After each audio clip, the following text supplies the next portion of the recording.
So today is Tuesday, July the 3rd. It's about 9:50 in the morning here in Trieste, Italy, and about 3:50 back home. We are on top of a church here in Trieste, and you can see our ship, the Norwegian Breakaway, just behind us. Okay, so our first stop is St. Spiridon Orthodox Church. It is a Serbian Orthodox church, and you might be wondering why there is a Serbian Orthodox church in the city of Trieste, Italy.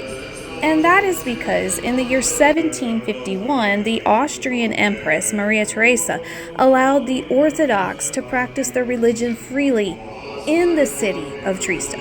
So a wave of Serbian traders migrated to the city. The first Orthodox church on this site was completed in 1756. However, due to ground instability, that church was demolished, and the current church was completed in 1868. The church is still active, and it can hold up to 1,600 people.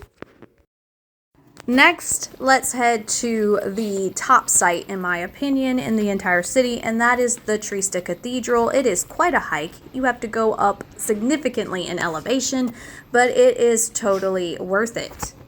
So the Trieste Cathedral, as it's affectionately known, is actually the church that is associated with the city's castle, St. Justus Castle, which I'll get to here in a little bit. The Trieste Cathedral was constructed in the year 1320 in the Romanesque style, which is my favorite.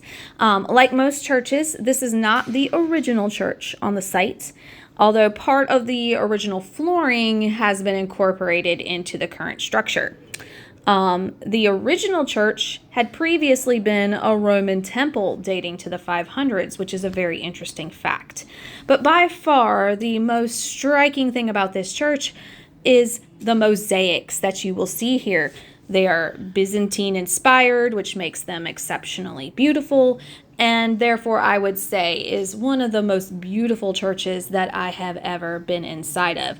I had read online that Trieste was basically nothing really to see here kind of a place, but that is not true. This cathedral alone is worth seeing. Not only is the cathedral worth seeing, but it is worth noting that you can go into the bell tower as we did, and when you get to the top, you will see these enormous bells. And of course, amazing views of the city itself. Something interesting about this bell tower is it was once taller, but it was reduced in height after it got struck by lightning in 1422. And here we have St. Justus Castle. The history of this castle essentially parallels the Ljubljana Castle. In the late 14th century, Trieste came under the control of the Austrian Habsburgs. The need for an imperial residence led to the construction of this fortress. The construction of the castle took place between 1469 and 1626.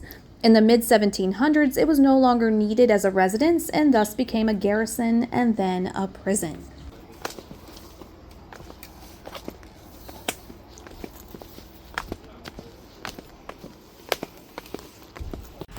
All right, lastly, we have the Roman Theater of Trieste. This was initially constructed in the 1st century BCE, before the Common Era.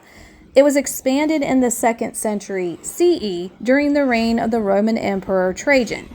Sources conflict on how many spectators the theater could hold, but it ranged somewhere between 3,500 and 6,000 people. Couple of things to note. You cannot enter this facility. It is too dangerous, and there's a lot of yellow jackets, so watch out for them.